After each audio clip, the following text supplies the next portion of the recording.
Om Swastiastu.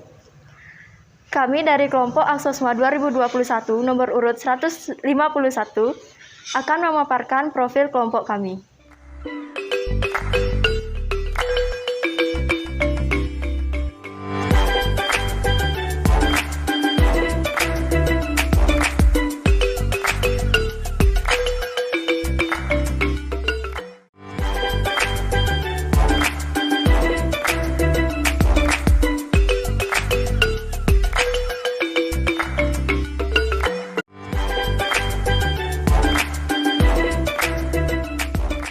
Kami akan memilih jenis pengabdian pemberian edukasi berupa video animasi. Alasan kelompok kami memilih jenis pengabdian pemberian edukasi berupa video animasi karena kami ingin mengedukasi masyarakat luas mengenai pandemi COVID-19 yang ada pada saat ini secara lebih menarik, sehingga anak-anak pun dapat mengerti apa yang ingin kami sampaikan.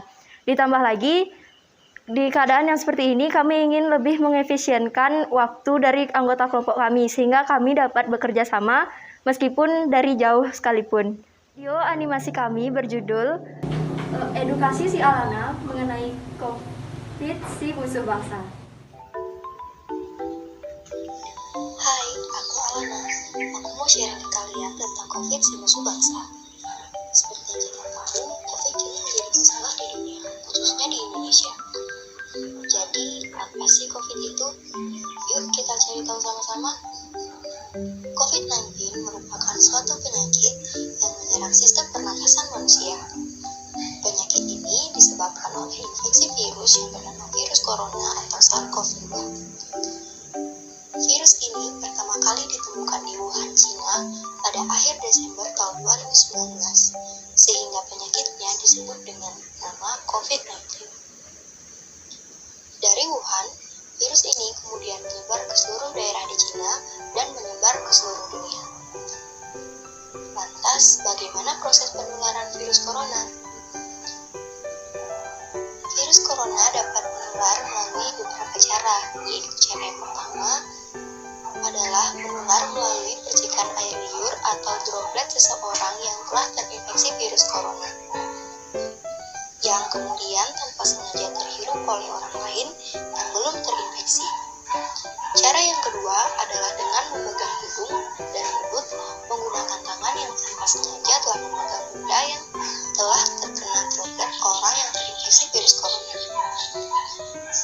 Kemudian, cara penularan yang ketiga adalah dengan melakukan kontak jarak dekat dengan penderita COVID-19, sehingga kemungkinan droplet dari penderita COVID-19 tersebut tidak sengaja terhirup oleh orang yang kontak dengan penderita COVID-19 tersebut.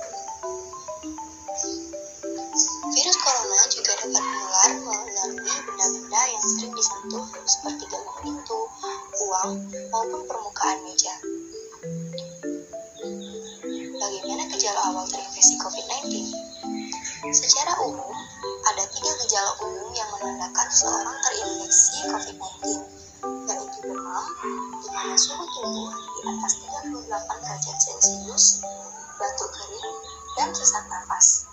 Selain itu, ada pula gejala yang jarang terjadi, namun bisa muncul saat terinfeksi COVID-19, yaitu mudah lelah, nyeri otot dan nyeri dada, sakit tenggorokan, sakit kepala, mual atau muntah, diare, pilek atau hidung tersumbat, menggigil, bersin-bersin, hilangnya kemampuan mengecap rasa, hingga hilangnya kemampuan mencium bau atau anosmia. Lalu, bagaimana cara mendiagnosa seseorang yang terinfeksi COVID-19? Ada beberapa cara untuk mengetahui apakah seseorang terinfeksi COVID-19. Di antaranya, 1. Melakukan rapid test untuk mendeteksi antibodi yang diproduksi tubuh untuk melawan virus corona.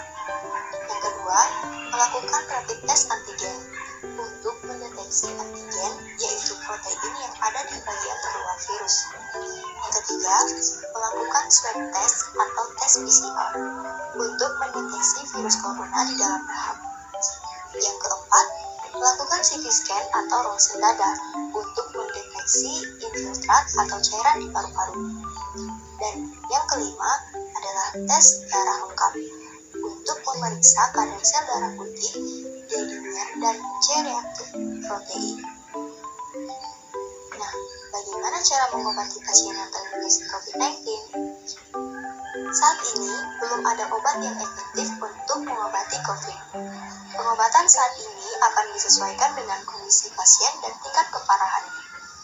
Untuk pasien dengan gejala ringan, disarankan melakukan isolasi mandiri guna mencegah penularan.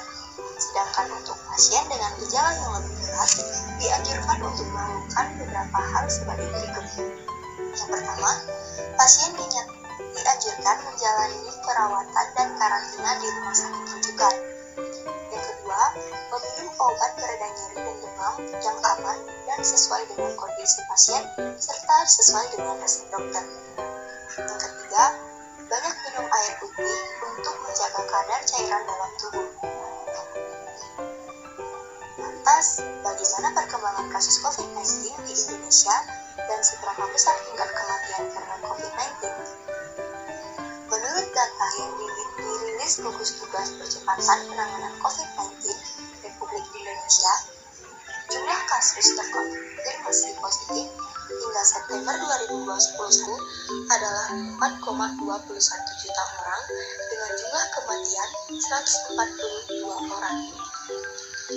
Lalu, bagaimana cara mencegah penularan virus corona? Penularan virus corona dapat dicegah dengan melakukan beberapa hal sebagai berikut. 1. Melakukan physical distancing, yaitu menjaga jarak minimal 1 meter dengan orang lain serta mengurangi mobilitas. Kedua, menggunakan masker ketika bepergian dan bertemu banyak orang, baik di dalam ruangan maupun di luar ruangan. Yang ketiga, mencuci tangan dengan air dan sabun atau hand sanitizer, terutama setelah beraktivitas di luar rumah. Yang keempat, jangan menyentuh wajah, khususnya bagian mata, hidung, dan mulut sebelum mencuci tangan. Yang kelima, meningkatkan daya tahan tubuh dengan menerapkan pola hidup bersih dan sehat. Yang keenam, hindari kontak dengan pasien penderita COVID-19 dan orang yang dicurigai terinfeksi virus corona. Yang ketujuh, tutup hidung dan mulut dengan tisu ketika batuk dan bersin, lalu buang tisu tersebut ke tempat sampah. Dan yang kedelapan, jaga kebersihan barang yang sering digunakan serta kebersihan lingkungan. Nah, sekarang sudah tahu kan apa itu virus corona dan COVID-19 hingga cara pencegahannya? Ayo mulai sekarang kita patuhi protokol kesehatan dengan baik agar pandemi COVID-19 ini segera berlalu sehingga keadaan Indonesia segera pulih seperti sedia kala. Kalau bukan kita, siapa lagi yang akan memperbaiki keadaan ini? Terima kasih telah menonton dan sampai jumpa di kesempatan selanjutnya. Salam hangat, Alana. Aksosma 2021, sadarkan diri melalui aksi. Om Santi Santi Santi Om.